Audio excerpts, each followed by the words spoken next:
Good day, family. God bless you. Woohoo! You are tuning in to another phenomenal show of Senior Talk with Clara Hubbard, your resource and information show for people getting better with age. I'm very, very, very honored to have a phenomenal friend who has been a part of my career growth and saw me. But let me tell you, he is going to bring a message of inspiration, and I thought it was more pivotal to bring this message to you today. Our world is going through crisis and everything else that could possibly be in our lives, but there is good news in the world, let me tell you. And so I am glad to bring to everyone today my brother, my friend, brother Chris Black. You may have seen him around the world as a musician. He can play the bass like nobody. I'm telling you, it's all in his fingers and on his fingertips. But he has a story that is going to be totally, totally inspiring to you. And so I don't want to take up much of his time.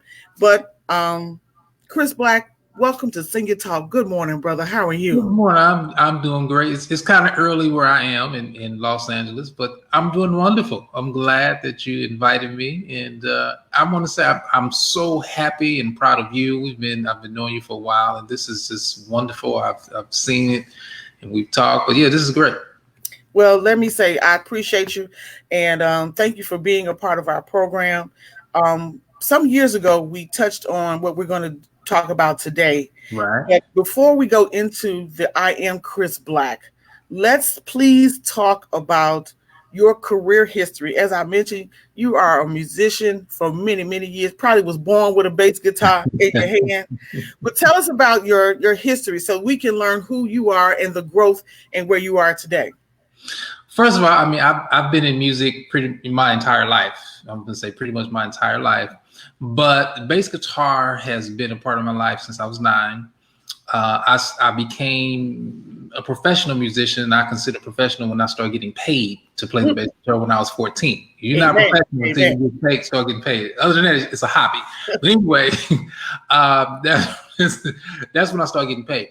But when I started traveling, playing the bass guitar, I was about 18 years old. And you know, God has blessed me to play with so many people and travel around the world with people such as Regina Bell or Glenn Jones. I had the privilege to perform with Beyonce. I had the privilege to perform with Juvenile and Lil Wayne and TV shows. And so God has been good that I've been able to play with so many different artists around the world in my career. And music was in my family. My father played the guitar, so it was just a part of my being, part of my soul and everything. So that's been a pivotal part of my life, and even today. But it's a pivotal part. Well, we know that life happens. Life does happen, and often we are not prepared. But tell us about, let's say, the path that brought you to learn that you had multiple sclerosis. I mean, it's just you were doing. Tell us about that day, and I mean, was anything that was? Well, let me tell everyone. I have to say the reason we're doing this show is because I asked my brother to come to shed a light. When people are given diagnosis, it does not have to mean it's the end. So let me start with that opening. And so This brother, you heard his career, what he was doing, traveling across the world, and then boom. So tell us about that day, Chris. Now you can bring us into what we're going to get to the meat of what our interview is about today. Well, as I was traveling and you know, doing all the things that I was doing, what I did not consciously realize is that there were a lot of things that I was that was inside of me unconsciously that I was not dealing with. I had a lot of traumas. I had a lot of unforgiveness. I had a lot of things that in me just built up over the years that I never processed and I never dealt with. And I didn't realize those things were happening. As I got all the way through my 20s, and I'm traveling. I used to play with a guy named Les McCann. Y'all look him up. He's, you know, Les McCann. Right. So I was in Germany, and this is now. Let me go back a little bit. I knew something was going on, but I ignored it. I ignored the signs. I used to have a music and art school, so I was running the school. I was still had my music career, and I was doing real estate at the same time. So my life was really, really busy. Mm-hmm. And in order for me to stay up, I would drink 4 energy drinks or 5 energy drinks a day, which was really bad. But that's in order for me to keep up with my life and what was going on. And I would do that, and I would probably sleep 2 or 3 hours a day. So I wasn't doing the right thing with my life, along with all the internal things, emotional and mental things that was going on. Mm-hmm. So went to Germany, came back, went to my school. And this is when I knew something was really, really wrong and that I couldn't ignore it anymore. Went to the school. Someone had a party the day before. There was some cake. I'm like, hey, I'm gonna give me a piece of this cake. Ate a piece of the cake, and I passed out. What? No one was there but me. I got there early in the morning because school used to open up at 6 a.m. for the parents that was dropping their kids off going to work. And I got there probably 5:30 a.m. in the morning, and I passed out. Got up off the floor. Don't really know how long I was out, but I got up, called my director at that time and said, hey, I need you to come in. I just passed out. Now, this is how much I wasn't thinking. I'm thinking I'm going to get in my car and drive to the hospital. Mm-hmm. But I just passed out. So I really could have endangered other people's lives in mine, but I wouldn't think my mind was. I was like, okay, what's going on? What's going on? What's going on? Right. So I went to the hospital, and they were like, yeah, I think that you were dehydrated, and that's when I realized something was really wrong more than what they were saying. And I started to think about all the times when I couldn't sleep. Now just came home from Germany, and my body would not come back. My equilibrium and everything, that from the time difference, I couldn't sleep in the daytime. I mean, I was sleeping in the daytime. I couldn't sleep at night. My body just would not adjust. Mm-hmm. It was going on for a couple of weeks. Now, this was May. This was in May when I came back from Germany. By the time I got to, now weeks started going on, and I started not being able to function. Couldn't drive.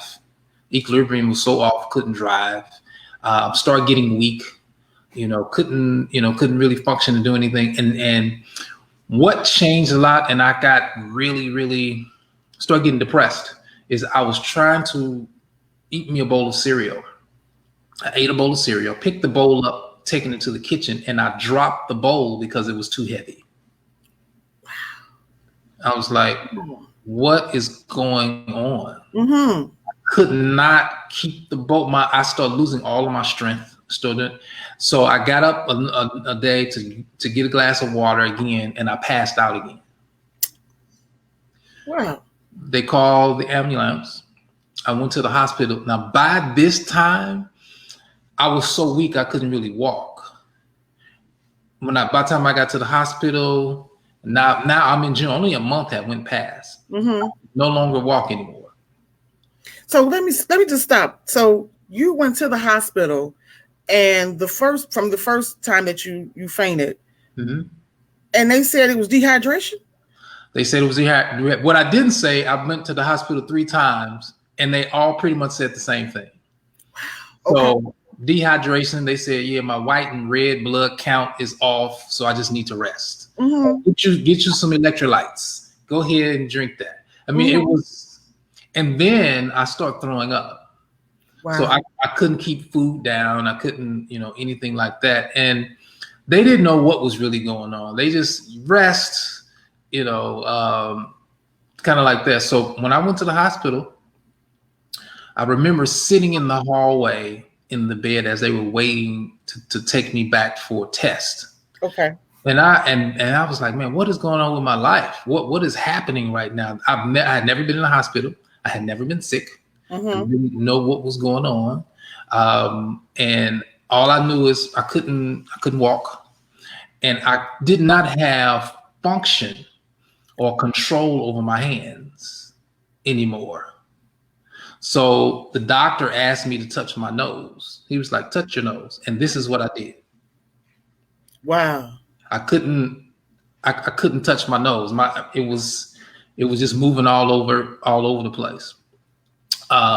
So went into the hospital, and they did not know what was really going on. And you can only imagine all the things that was going through my mind. Here I am, this musician who had been playing World Traveler, all these different artists at the level that I was playing at, in the hospital, and cannot play my instrument. I cannot function. So imagine I'm depressed. I felt like this was my purpose and this is my meaning of life, and now I don't have it anymore. So why am I going to continue to live? What is my purpose for living now? Because I don't have this. And and a lot of people, you know, no matter what disease, a lot of people go through that thing. And I found just seeing clients and things like that, they go through that. Depression, anxiety. You know, I gave up hope of life. You know, they brought my base to the hospital just to see if it would do anything to my spirit. I could not put my hand around it. So that made me more depressed. Yeah. Take the base away. I couldn't do my business anymore. I was getting taken care of like a baby. I couldn't feed myself. I couldn't bathe myself. I couldn't get up and go to the restroom. You know, I would not wish that on my worst enemy. Absolutely. I wouldn't do that. I mean, people had to do everything, brush my teeth. I mean, just everything for me like I was an infant.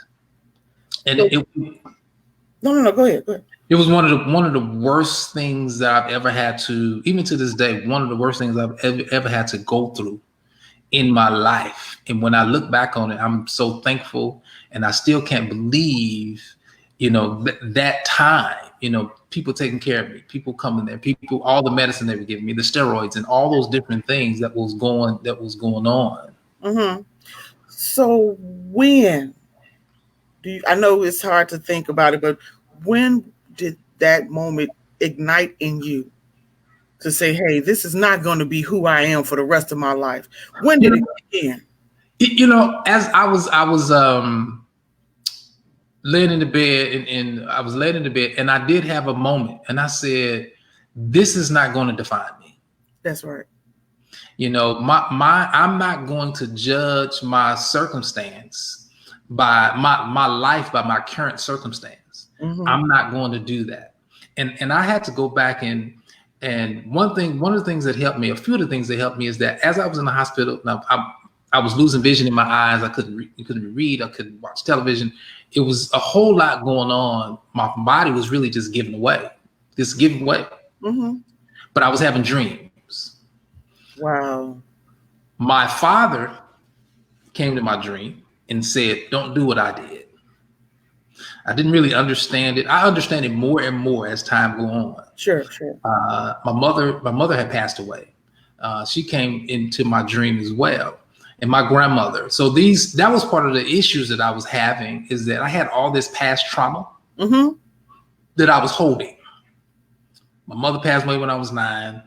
Her mother passed away a couple years later. My mother passed away a couple years later. So all these women, you know, so I had fear of loss. That domino effect was just riding on you. Yeah, it was, you know, I didn't have great relationship with women. I just, all of that was going on. People would get close to me, and then I would go the other way because I had fear of loss. And so that was part of my trauma that I had to release. And that's when it started. It started to release. But I was moving around so much that God didn't have an opportunity just to sit down. If you don't say that statement again, that's a bit for many people. Yeah, God, sit down. He said, okay, you're not gonna sit down because I'm telling you to sit down. Okay, we gonna make this happen. You're gonna sit down because you don't have a choice but to sit down and listen to what I'm trying to say, because you weren't listening. That was the part. I was not listening. I saw the signs beforehand. Yeah. I saw that my body was going down, and I just did not listen. I allowed life to just take me, and people pulling me out. Chris, do this. Chris, do this. Do that. Can you play here? Can you travel here? No. You know, I didn't say no. We on everybody else's agenda. Right. You know, but not our own. Not our own. Okay, so we got. I want to dig into your book. Okay. And tell us about the transition that the meeting you had with yourself to say we're gonna win. Well, so while I was there, and I had in my mind, I was like, I'm not going to allow this situation to define me. Mm-hmm. I'm not going to do it. So at that moment, I had a dream, which I thought it was a dream. It seemed like it was real. Mm-hmm. I'm in the hospital, where I'm laying in the bed. And so I hear God say, so you say you want to be healed. Just in an audible voice. I'm like, yeah. You know how you have that in between, like, am I asleep? Am I woke? I don't really know. It was one of those moments. Mm-hmm. Like, so you say you want to be healed. I said, yeah. I'm like, that's obvious. Yeah. He said, so you have to walk like you are. It's like, walk like I am. I said, well, but I can't. But walk like you are. Mm-hmm. So I didn't understand at first, but I started to understand that it was not just that I believed that I could be healed. I didn't take the actions towards the belief. Uh-huh. I didn't ignite my faith to the belief and the action to believe or to move. So one day I said, you know what? I haven't taken a bath in like 3 months. Mm-hmm. And I want to take a bath. Mm-hmm. So I had the nurse come in the room and I said, nurse, I want to take a bath. Now, mind you, that in my chart, it said he can't walk, he can't get out the bed without help. Because by this time they were teaching me how to walk with a walker. Sure. So she put I had an IV in both arms. So they took the IVs out, wrapped plastic around both of my arms, and she walked out. Now that was not my regular nurse. She didn't read the chart. I didn't really care. So I got out of the bed, walked to the bathroom by myself for the first time, took a bath, and then got back in the bed. Now, to this day, I don't really remember even really walking. I just know that I did. Sure. Okay. I'm with you. So I took a bath, got back in the bed. That was the first step to believing that I could be, or believing that I am healed. Mm-hmm. Knowing that I wasn't completely healed at that moment, but it started with my thoughts. It started with the process in my mind that my book is called Achieving Winning Mindset. So that's where I got the title from. It started from me achieving my winning mindset. Now, I know I still had the lesions in my brain. That all was still there, but it started from my thought process. That's where it started from. That's what started me on my journey to the I Am Chris Black. That's what started me on hypnotherapy and NLP and being a life coach. That was the seed that planted. So I was doing things. I didn't realize what I was doing. It was natural for me to do, but I didn't know technically what it was. I didn't know that I was doing meditation. I didn't know that I was doing self-hypnosis. I didn't know I was doing any of those things until I got out of the hospital. And, I'm still I'm still walking with a cane. I had a patch over one eye. I'm still taking medication. I'm still doing that. And I said, I do not want to take medication for the rest of my life. Mm-hmm. I don't want to do it. And I'm not going to live my life like this. I'm going to continue to play bass. I'm going to continue to live in purpose, knowing that I learned that the bass guitar and music was not my only purpose, but God had some other things for me. Yeah. And he had to get me out of there for me to believe that. So he told me to write a book. It took me a couple of... Go ahead. It's been on me. I can not only tell you how many times God has told me to write a book. You got to do it. This is only July. This is what we're going to say today, but yeah, go ahead. I have been told that so many times, and I think that's where you have your personal moments with God. Mm-hmm. It's just sitting and, I buy tablets. I got everything possible to write notes on. And there are certain things in my life that you come through that are just God moments. Like when you Right. got out of the bath, when you said you want to take a bath and you got up, God's feet was in you to get to the bathroom and come Right. back. You know, Right. so if there's a book to be read, we're going to come back maybe next month, talk about book writing and putting your Yeah. thoughts into that. Because that's a big one. A lot of people have stories that they said, I sit in the cemetery. Yes. Novels and bestsellers, but we'll get to that. But go ahead. And I'll say this to anybody that's listening or watching, that if God say write a book, write it. Yeah. Do not hesitate. Don't wait. Don't use the excuse, I don't know what to do. Yeah. Don't use the excuse, I don't know what to write. There's so much information on how to do it. You know, it goes back to what I said, that you have to walk in it. Like you believe it yourself, like you believe that you can, and those things will start to just kind of flourish to you. Yes. And I remember hearing God say that your blessing is in writing the book. Wow. And I was like, my blessing is in writing the book. And I still didn't do it at first. So I wrote, so let me fast forward. So I write a book. I'm writing the book, and people can understand that when I wrote it the first time, I didn't even put in the book that I had multiple sclerosis, because I wasn't completely healed emotionally and mentally. Sure. Okay. So I didn't really let people know people knew I disappeared. No one really knew, unless you were close to me, really what happened. Sure. I didn't tell people because I didn't want people to feel sorry for me. I was always known as this guy of strength. I was known as this guy that smiles on stage, playing the bass guitar. I was that guy. Yeah. So I didn't want people to look at me any different. Sure. So I kept it to myself. And then one day I said, you know what? I really want to take this thing serious. I really want to help people. I really want to help people to heal. But the only way that I can do that is I have to be transparent. Bam. I have to be truthful. Yes, sir. So I rewrote it. And I put in there about the multiple sclerosis. I start telling people about the multiple. I start doing that. I start becoming more open about it. Now, I no longer have lesions in my brain. Amen. Amen. I don't suffer from. I don't take any medication. I don't do any of that. You know, changing my mindset. What it did for me, it allowed me to work on me from the inside out. Spiritual, physical, mental, emotionally, and financial. So okay, we're gonna come back, but I want you to talk about. We're gonna end with this statement.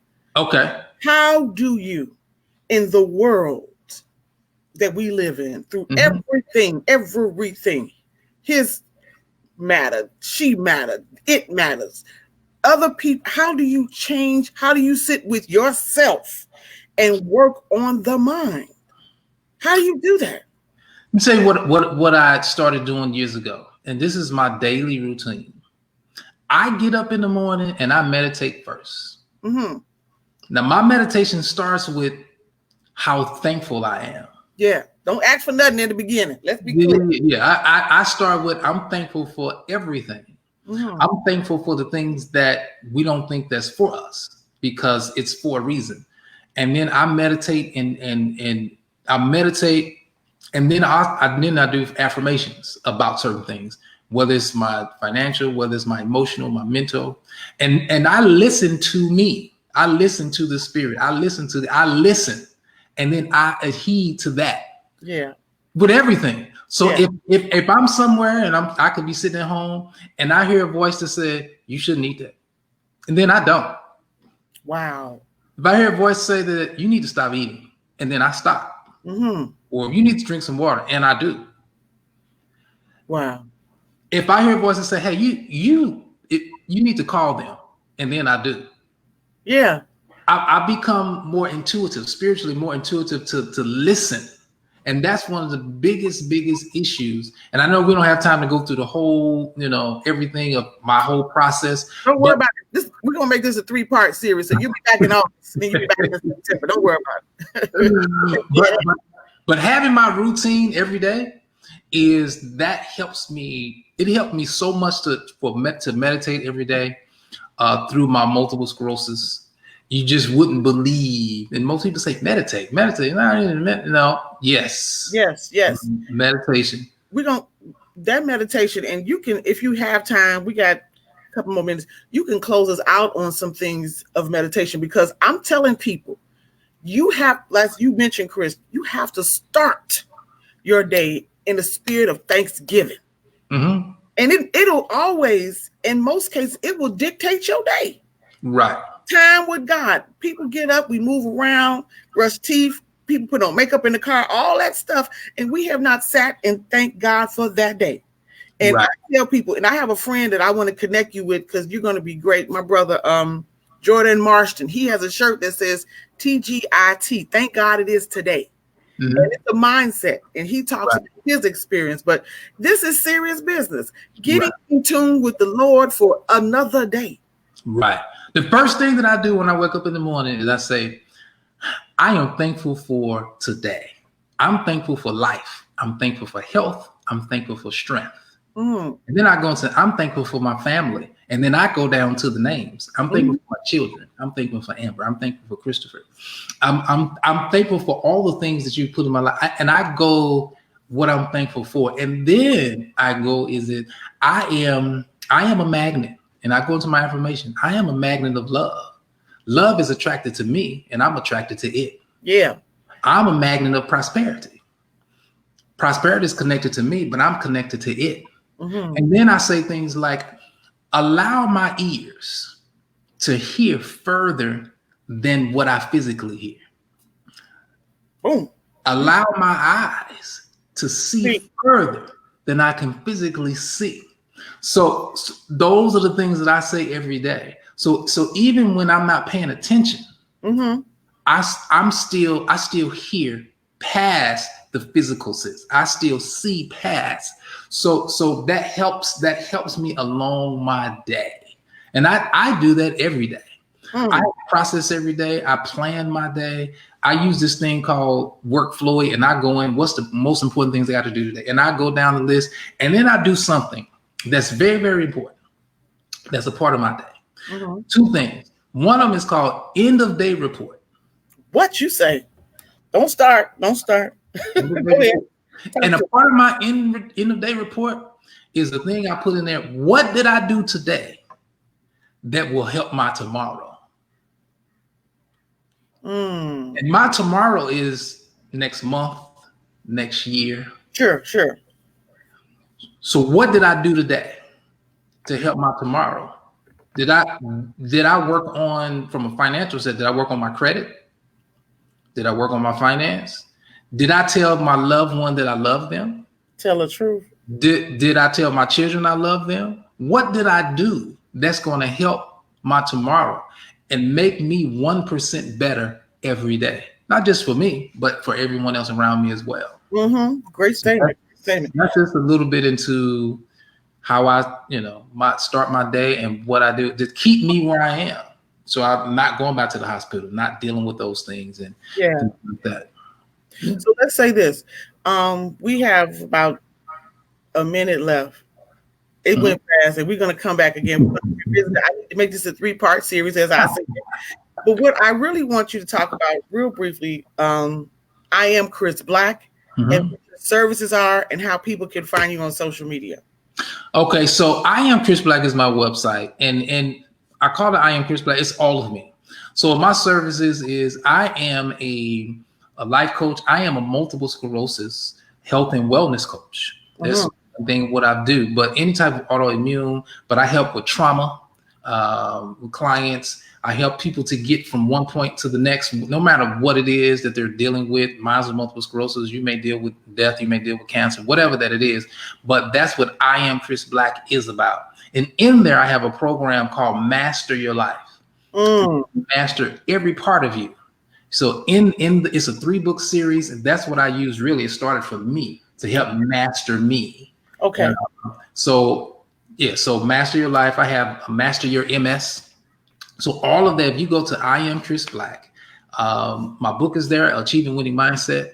And it talks about my program and the things that I have coming up. So like I said, my program, next program is coming out is about multiple sclerosis health and wellness program to help people to reverse their multiple scrosis. That's what I'm doing now. So let me say this. It has been a pleasure. As I mentioned, we're going to have my brother, I Am Chris Black, back next month. And we'll tell you that day. We'll be promoting it. Everyone, I thank you. Thank you very much. And thank you for being part of the new Senior Talk family, because you are all in and we need help. Well, thank you very much. Thank you very much. We're going to do that again. So everyone, let me say, as we always, thank you for your time and attention for being a part of our program today. But please remember, in complete darkness, we are all the same. It is only our knowledge and wisdom that separate us. We'll see you next time for Senior Talk with Clara Hubbard. Everyone have a phenomenal day. Take care. All right.